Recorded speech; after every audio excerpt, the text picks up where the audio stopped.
Hello friends, this is गौरव और मैं आपका तहे दिल से एक बार फिर से आपके अपने इस चैनल पर स्वागत करता हूं। GK classes for preparation. दोस्तों, जैसा कि आप देख सकते हैं कि भूगोल की सीरीज हम लोग चला रहे हैं। अभी 6 क्लास के जो बुक है वो लेके चल रहे हैं। तो अभी जो हमारा जो चैप्टर है वो 7th चैप्टर है, हमारा देश भारत, आवर कंट्री इंडिया। आज ये चैप्टर जो है हम कवर कराएंगे। इससे पहले कि हम लोग चैप्टर को शुरू करें, आप जो है चैनल को लाइक, सब्सक्राइब और शेयर जरूर कर दीजिए। और अगर आपको पीडीएफ चाहिए तो पीडीएफ जो है डिस्क्रिप्शन की जो है लिंक, डिस्क्रिप्शन में जो लिंक दिया हुआ है उसमें है। और और आप देखेंगे कि जो पीडीएफ है बहुत इंपॉर्टेंट क्वेश्चंस है इसके अंदर, ठीक है। और इससे रिलेटेड क्वेश्चंस है जो हर एक एग्जाम के पॉइंट ऑफ व्यू से बहुत ज्यादा इंपॉर्टेंट है। तो उम्मीद करता हूँ कि आपको आज का चैप्टर अच्छा लगेगा, ठीक है। इसी के साथ चलिए शुरुआत करते हैं। जैसा कि आप जानते हैं कि हमारा देश भारत, ठीक है, बहुत बड़ा भौगोलिक विस्तार है भारत का, ठीक है, बहुत बड़ा भौगोलिक विस्तार है। आप देखेंगे कि उत्तर में हिमालय है, ठीक है, पश्चिम में अरब सागर है, पूर्व में बंगाल की खाड़ी है, ठीक है, और दक्षिण में हिंद महासागर स्थित है। आप देखेंगे कि भारत का जो क्षेत्रफल है वो 32.8 लाख वर्ग किलोमीटर का है। कितना है? 32.8 लाख वर्ग किलोमीटर, ठीक है। और जो इसका विस्तार है वो लद्दाख से लेके उत्तर में लद्दाख से लेके दक्षिण में कन्याकुमारी तक 3200 किलोमीटर का है, ठीक है, उत्तर से दक्षिण। ऐसे ही आप देखेंगे कि जो पूर्व में अरुणाचल प्रदेश है और पश्चिम में जो गुजरात का कच्छ है, यानी पूर्व से पश्चिम 2900 किलोमीटर है। इस तरीके से भारत का ये आप देखेंगे कि जो है फैला हुआ है इस तरीके से। अच्छा, इस बीच आप देखेंगे कि उत्तर से दक्षिण तक जो है ऊंचे ऊंचे जो है पर्वत है। आप देखेंगे कि इस बीच में मरुस्थल भी है, ठीक है, उत्तर के मैदान भी है, ठीक है। आसपास जो है आप देखेंगे पठारी जो सतह भी है, ठीक है, तटीय भाग भी हैं, ठीक है। जनसंख्या की दृष्टि से आप देखेंगे कि जो भारत की जो जनसंख्या है ना वो 2011 में तो लगभग 1 अरब 20 करोड़ के आसपास थी। लेकिन आज की डेट में अगर हम बात करें तो ये जनसंख्या लगभग 1 अरब 40 करोड़ को पार कर गई है, ठीक है। तो आप देखेंगे कि जनसंख्या में पहले चीन हमसे आगे हुआ करता है, लेकिन अभी हम जो है चीन से इस समय आगे चल रहे हैं, ठीक है। तो ऐसा क्यों है? इसलिए क्योंकि जो भारत का जो भारत जो विविधता से भरा हुआ देश है, यहाँ पर किसी चीज की कमी नहीं है, ठीक है। यहाँ पर किसी चीज की कोई परेशानी नहीं है। खाना पीना और सारी चीजें, हर चीज के लिए जो पर्याप्त जो है साधन उपलब्ध है, ठीक है। अच्छा, इसके बाद हम बात करते हैं स्थिति के बारे में। जो भारत की स्थिति है वो किस तरीके से है और कहां पर स्थित है, ठीक है। फर्स्ट ऑफ ऑल जो इसका जो लोकेशन है, भारत जो है उत्तरी गोलार्ध में स्थित है, ठीक है। जैसे कि हमने कर्क रेखा, विषुवत रेखा, मकर रेखा के बारे में पढ़ा था। तो भारत जो है कर्क जो विषुवत रेखा के उत्तरी गोलार्ध में स्थित है। कर्क रेखा जो है 23.5 डिग्री लगभग जो भारत के आप कहोगे कि लगभग मध्य से गुजरती है, 8 राज्यों से होकर गुजरती है, ठीक है। अगर हम छोर से अगर दक्षिण से उत्तर की ओर भारत की मुख्य भूमि का विस्तार की बात करें तो 8 डिग्री 4 मिनट उत्तर, ठीक है, 8 डिग्री 4 मिनट उत्तर तथा 37 डिग्री 6 मिनट उत्तर की तरफ उत्तर तक स्थित है, ठीक है। ये जो विस्तार है ये दक्षिण से उत्तर की ओर भारत की मुख्य भूमि का विस्तार है। दक्षिण से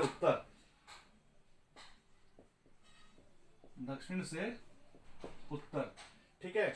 अब हम बात करते हैं, और ये अक्षांशों के बीच में स्थित है। कहां पे स्थित है? अक्षांशों के बीच में, ठीक है, अक्षांशों के बीच में स्थित है। अब पश्चिम से पूर्व की तरफ की बात करते हैं। पश्चिम से पूर्व की तरफ बात करते हैं तो जो भारत का विस्तार है वो 68 डिग्री 7 मिनट पूर्व,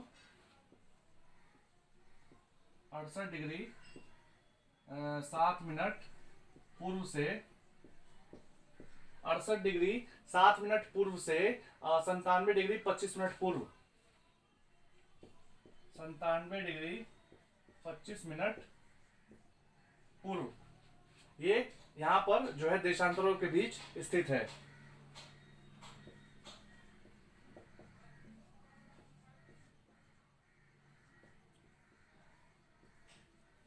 ठीक है, तो ये इसकी एग्जैक्ट जो है वो लोकेशन है। अच्छा, एक खास बात हम लोग करेंगे, जैसे हमने मानक समय के बारे में हम लोगों ने बात की थी। ठीक है, तो भारत के पास सिर्फ एक ही मानक समय है। अगर मानक समय ना होता तो आप देखते हैं कि अरुणाचल प्रदेश में सूर्य जो है 2 घंटा पहले निकलता है और गुजरात में जो है सूर्य जो 2 घंटा बाद में निकलता है। इसलिए हमने एक मानक समय लिया ताकि समय का अंतर ना हो, समय पूरे भारत में एक जैसा हो। ठीक है, इसी तरीके से अगर हम यूएसए की बात करते हैं तो यूएसए में जो है 7 मानक समय है। कितने हैं? 7। यूएसए यानी यूनाइटेड स्टेट्स ऑफ अमेरिका। ठीक है, और वैसे ही कनाडा की बात करें तो कनाडा में 6 मानक समय है। ठीक है, अगर हम रशिया की बात करें तो रशिया में 11 मानक समय है। कितने हैं?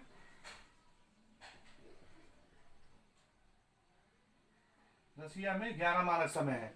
तो इस तरीके से आप देखेंगे कि जो मानक समय है वो मानक समय किस तरीके से समय को विभाजित करता है। इसीलिए यहाँ का जो समय का जो अंतर है ना वो काफी अलग अलग है यहाँ की जगहों में। अच्छा, आप जैसे हम लोगों ने बात की थी कि जो हमारी जो पृथ्वी है वो 1 डिग्री देशांतर के लिए 4 मिनट का समय लेती है। यानी जो 1 डिग्री देशांतर जो हम जो घूमती है पृथ्वी वो 1 डिग्री घूमने के लिए 4 मिनट का समय लेती है, यानी 15 डिग्री के लिए 1 घंटा। ठीक है, तो हम देखेंगे कि जैसे हम जानते हैं कि जो हमारा जो मानक समय है वो 82 डिग्री 30 मिनट पूर्व जो है लिया गया, यानी 82.5 डिग्री लिया गया है जो भारत का समय यानी मानक समय जो माना जाता है। ठीक है, तो इसीलिए भारत में जो है एक मानक समय लिया गया है।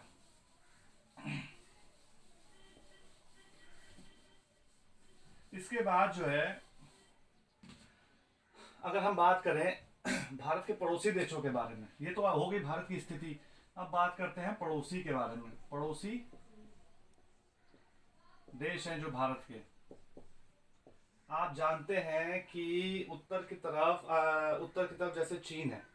ठीक है, उत्तर की तरफ जो है चीन है। तो पड़ोसी देशों में जैसे आप कहोगे कि अफगानिस्तान है, पाकिस्तान है, चीन है, नेपाल है, उसके बाद जो है भूटान है, उसके बाद जो है बांग्लादेश है, उसके बाद जो है आप देखोगे म्यांमार है। ठीक है, म्यांमार उत्तर पूर्व की तरफ पड़ता है। म्यांमार जो है उत्तर पूर्व की तरफ पड़ता है।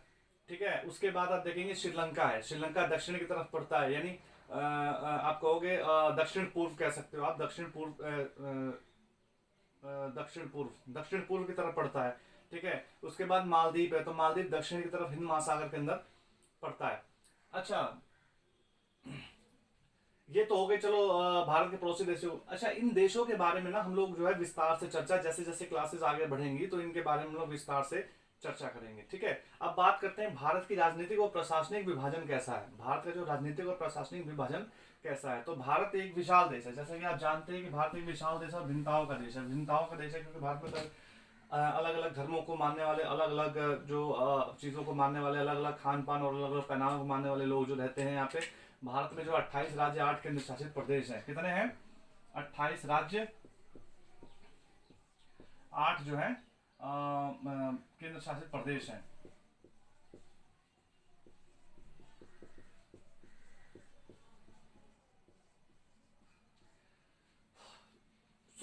आप देखेंगे कि जो दिल्ली है वो भारत की राजधानी है। राज्यों का जो निर्माण मुख्यतः भाषाओं के आधार पर हुआ है।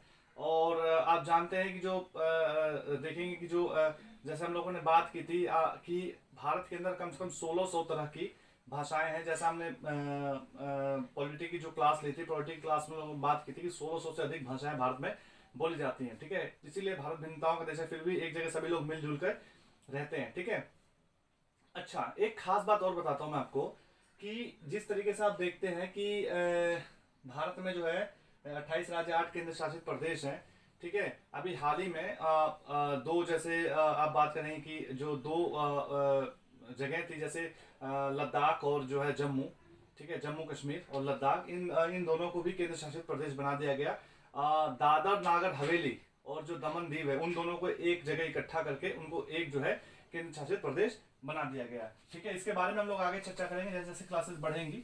ठीक है, तो सब चीजें जो है ना एक्सपेंड करके इस चीजों को समझाया जाएगा आपको। अभी जो बेसिक चीजें हैं वो बेसिक चीजें आप समझ लीजिए। ठीक है, अच्छा, अब भौतिक विभाजन के बारे में बात करते हैं। भारत का जो भौतिक विभाजन कैसा है।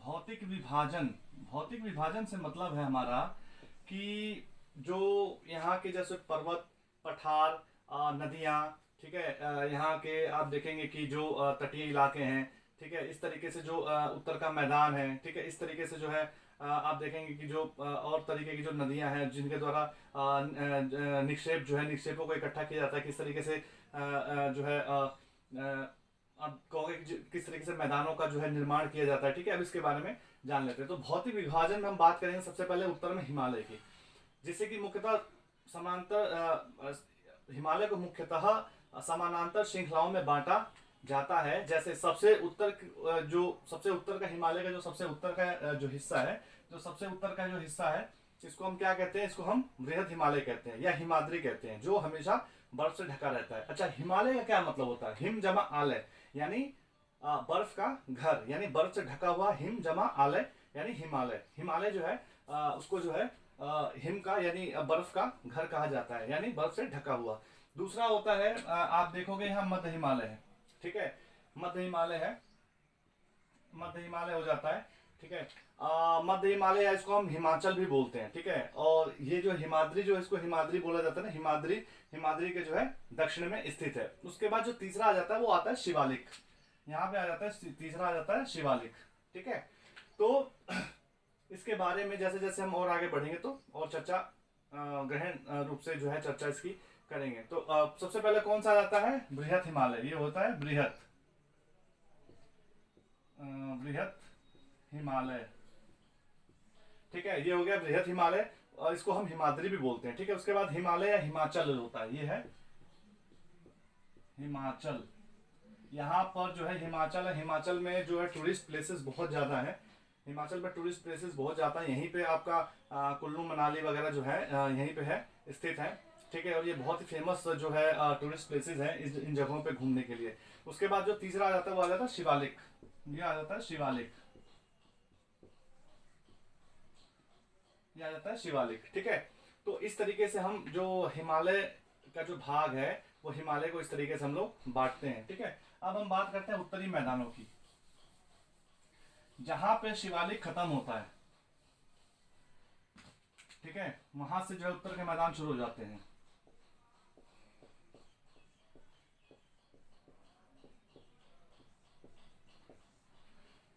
उत्तरी मैदान हिमालय के जो दक्षिण में स्थित, आप देखोगे जैसे हमने बात की थी शिवालिक की, जहां से शिवालिक खत्म होता है वहां से उत्तर के मैदान शुरू हो जाते हैं। ये मैदान जो है सिंधु, गंगा, ब्रह्मपुत्र जो नदियां हैं और जो इनकी सहायक नदियां हैं, इनके द्वारा लाए गए जलोढ़ निक्षेपों से बने हुए हैं। ठीक है, यानी कि जो पत्थर जो टूट टूट के आते हैं वो घिस घिस के धीरे धीरे मिट्टी का रूप ले लेते हैं, बालू बन जाते हैं, रेत बन जाते हैं।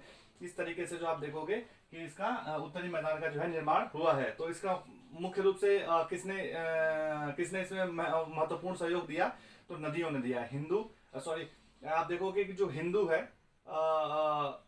हिंदू से हिंदुस्तान बना। ठीक है, हिंदू से हिंदुस्तान बना, और हिंदुस्तान जो है हमारे जो आप देखोगे कि हिंदुस्तान जो है, हिंदुस्तान को हम भारत भी कहते हैं। इसी तरीके जैसे सिंधु है, सिंधु जो पहले सिंधु से ही जो आप देखोगे कि इंडस, जिसको इंडस वैली बोला जाता है, इसी से इंडिया का नाम पड़ा है। ठीक है, तो सिंधु नदी हो गई, एक गंगा हो गई और ब्रह्मपुत्र है। ठीक है, ये तीन जो मुख्यतः जो नदियां हैं और जो इनकी सहायक नदियां हैं, इन सहायक नदियों से जो जलोढ़ के जो निक्षेप जो लाए गए बहा के, उन्हीं से इन उत्तर के मैदानों का निर्माण हुआ है। अच्छा, आप देखेंगे पश्चिम में मरुस्थल है। मरुस्थल कहाँ पे स्थित है, तो मरुस्थल जो है राजस्थान के जो इलाके हैं वहां पे पश्चिमी भाग में जो है इसकी मरुस्थल इसमें यहाँ पे स्थित है। अच्छा, मरुस्थल की खासियत यह है कि यहाँ पे गर्मी बहुत ज्यादा पड़ती है। ठीक है, अभी तो आप देखेंगे कि आज के समय में वहां पे जो काफ़ी गर्म स्थान हुआ करता था। आज की तारीख में तरह तरह के जो उपाय किए गए, उपायों को करने के बाद वहाँ पे जो है खेती के जो है आप देखेंगे कि कृषि के जो है कृषि शुरू कर दी गई है। वहाँ पे जैसे तैसे पानी की सिंचाई करके पानी को संरक्षित करके इस तरीके से वाटर हार्वेस्टिंग जिसको हम कहते हैं उसको करके और यहाँ पे जो है अपना इन्होंने खेती करनी शुरू कर दी है। ठीक है, लेकिन वहाँ पे पहले क्या होता था कि पहले कटीली झाड़ियाँ होती थी। ठीक है, ऐसे पौधे होते थे जिनकी जड़ें लंबी होती हैं। ठीक है, इसके बारे में हम लोग आगे चर्चा करेंगे। जिनकी जड़ें लंबी होती हैं और जो गहराई तक इनकी जड़ें होती हैं और जो उनके जो पत्ते होते हैं वो कटीले होते हैं। जो उनके आप कहोगे जो उसकी जो ब्रांचेस यानी जो टहनियाँ वो कटीली होती हैं। ठीक है, तो इस तरीके के पहले पौधे वहाँ पे उगते थे, लेकिन आज के डेट में वहाँ पे खेती होने लग गई है। ठीक है, अब बात करते हैं उत्तरी मैदानों के बाद पठारों के बारे में।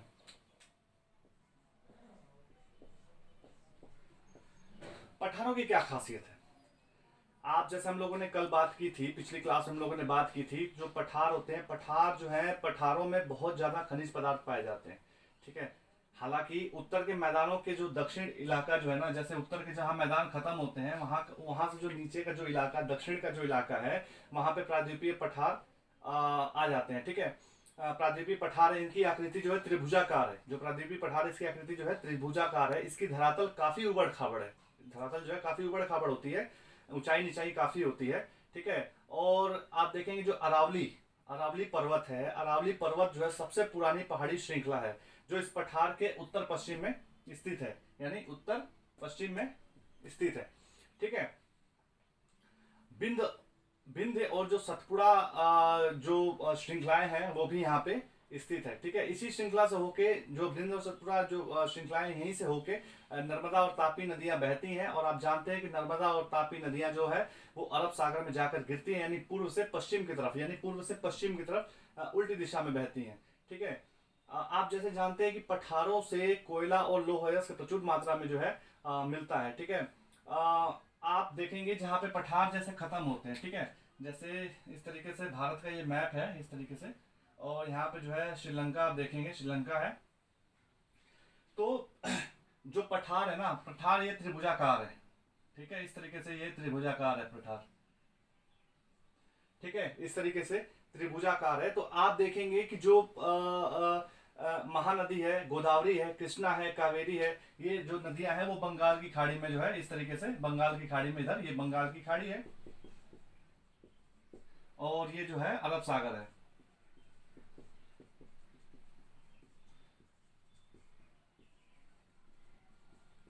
बंगाल की खाड़ी हो गई, अरब सागर। तो यहाँ पे जो नदियां बंगाल की खाड़ी में आप देखेंगे कि महानदी, गोदावरी, कृष्णा और कावेरी बंगाल की खाड़ी में गिरती हैं।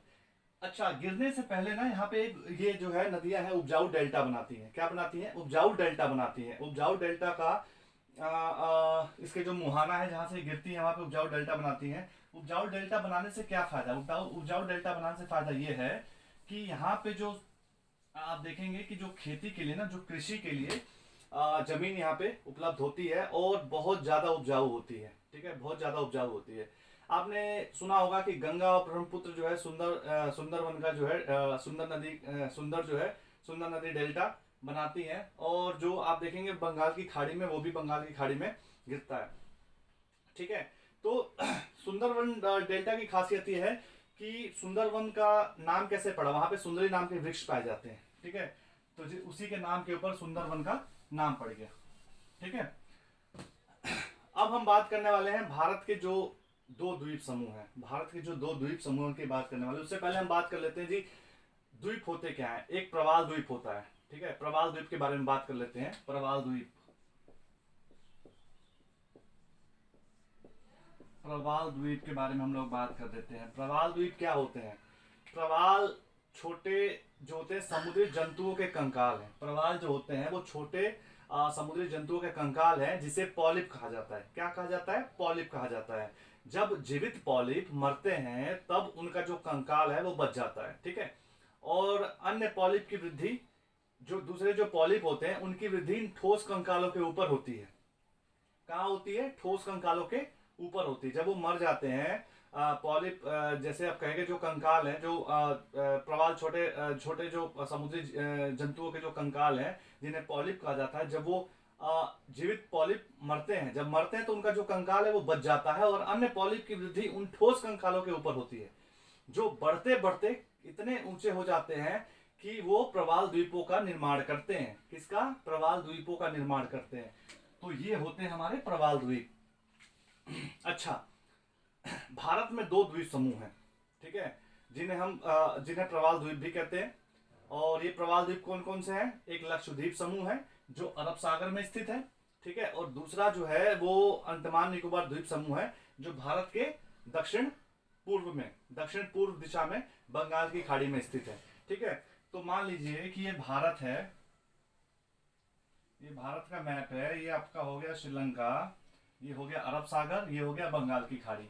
तो आप देखेंगे कि केरला से कुछ दूरी पर जो है वो अरब सागर में लक्षद्वीप समूह स्थित है, ठीक है, और वो प्रवाल द्वीप पे बना है, प्रवाल द्वीप कह सकते हो आप। उसके बाद अंडमान निकोबार जो द्वीप समूह है वो बंगाल की खाड़ी में है, दक्षिण पूर्वी हिस्से में बंगाल की खाड़ी में स्थित है, ठीक है। आप जैसे जानते हैं 2004 में सुनामी आई थी, ठीक है, सुनामी जो है जापानी शब्द है, ठीक है, सुनामी आई थी और सुनामी जो है, सुनामी के कारण अंडमान निकोबार द्वीप समूह के जो काफी हिस्से थे ना वो बहुत प्रभावित हुए थे, ठीक है, और बहुत ही खतरनाक वो जो चीज थी सुनामी। आप 2004 में काफी टाइम हो गया, लेकिन वो आज तक जो चीजें ना, वो आज तक चीजें याद हैं, क्योंकि वो जो आप कहोगे बहुत बड़ी घटना थी और बहुत बहुत कह सकते हो बहुत बड़ा डिजास्टर था, ठीक है। तो ये आज जो हमने पढ़ा वो भारत देश, जो हमारा देश है भारत और कंट्री इंडिया के बारे में हम लोगों ने जाना, कुछ मोटी मोटी बातें हम लोगों ने जानी। और इसके बारे में जैसे जैसे हम अब आगे बढ़ेंगे ना, जैसे 7th में जाएंगे, 8th में जाएंगे, 9, 10, 11, 12, जैसे जैसे आगे बढ़ेंगे वैसे वैसे चीजें और खोल के और अच्छे से चीजें जो है विस्तारित रूप से उनको चीजों को पढ़ेंगे, ठीक है। तो चैनल को लाइक, सब्सक्राइब और शेयर जरूर कर दीजिए और टेलीग्राम को ज्वाइन कर लीजिए, जिससे कि आपको PDF मिल जाए। और कोशिश कीजिए कि चैनल जो वीडियो है पूरा देखा करिए, पूरा वीडियो देखेंगे तो ज़्यादा से ज़्यादा आपको अच्छी से अच्छी चीज़ें जो है समझ में आ जाएगी। आपको कुछ और पढ़ने की जरूरत नहीं पड़ेगी। अगर आप ये बेसिक चीज़ें समझ जाएंगे ना तो आगे जो है अपने आप जो है चीज़ों को, और आगे हम लोग पढ़ाएंगे भी। इसके बाद जैसे सीरीज ये खत्म होती है, 6 से 12 तक की जो सीरीज जैसे खत्म होगी तो उसके बाद जो हम अलग से जो चीज़ें लाना शुरू कर देंगे। फिर हिमालय के बारे में पढ़ेंगे, ठीक है, उत्तर पूर्वी राज्यों के बारे में पढ़ेंगे, ठीक है, हमारे कौन कौन से राज्य हैं और वो कौन से राज्य कब बने उसके बारे में पढ़ेंगे। फिर केंद्र शासित प्रदेशों के बारे में, उसके अलावा सुप्रीम कोर्ट, हाई कोर्ट, जो डिस्ट्रिक्ट कोर्ट्स होते हैं उनके बारे में जानेंगे अच्छे से। फिर उसके बाद हम लोग आप देखेंगे कि इलेक्शन कमीशन के बारे में जानेंगे, संसद के बारे में जानेंगे, ठीक है। उसके मतलब आप देखेंगे कि उसके बाद हम प्रधानमंत्री के बारे में, राष्ट्रपति के बारे में, सबकी ड्यूटियां क्या हैं, मौलिक अधिकार हमारे क्या हैं, हमारे मौलिक कर्तव्य क्या हैं, इन सब चीज़ों के बारे में हम लोग एक एक करके जो एक एक क्लास में हम इन चीज़ों को कवर कराएंगे और अच्छे से इन चीज़ों को और समझाएंगे। तो अभी तो 6 से 12 तक के हम लोग जो सीरीज कवर करा रहे हैं, उसके बाद जो भी चीज़ें पढ़ाएंगे ना वो बहुत विस्तृत रूप से पढ़ाएंगे और सारी सारी चीज़ें आप लोगों को समझाने की कोशिश करेंगे, ठीक है। तो जुड़े रहिए चैनल के साथ, लाइक, सब्सक्राइब और शेयर जरूर करिए ताकि आपको जो भी नोटिफिकेशन है वो जल्दी से जल्दी मिल जाए और आप उसका लाभ उठा सके, ठीक है। तो आज की क्लास में बस इतना ही था, ठीक है। अब हम जो इसके बाद जो 8th क्लास जो है, चैप्टर जो 8 पढ़ाएंगे और क्लास जो हमारी 20 क्लास होगी, 20वीं जो है हमारी क्लास होगी। सो अब तक के लिए इतना ही। उम्मीद करता हूँ आप सभी लोग स्वस्थ होंगे, मस्त होंगे, आप अपनी सेहत का ख्याल रख रहे होंगे। अच्छे से अपना ध्यान रखिए, ठीक है, और अपने पढ़ाई और तैयारियों में लगे रहिए, ठीक है, क्योंकि आने वाले समय में काफ़ी जो है आप लोग एग्जाम देने, और स्वस्थ रहिए, स्वस्थ खाइए और अपना अच्छे से ख्याल रखिए, ठीक है। इसी के साथ बहुत बहुत धन्यवाद, नमस्कार।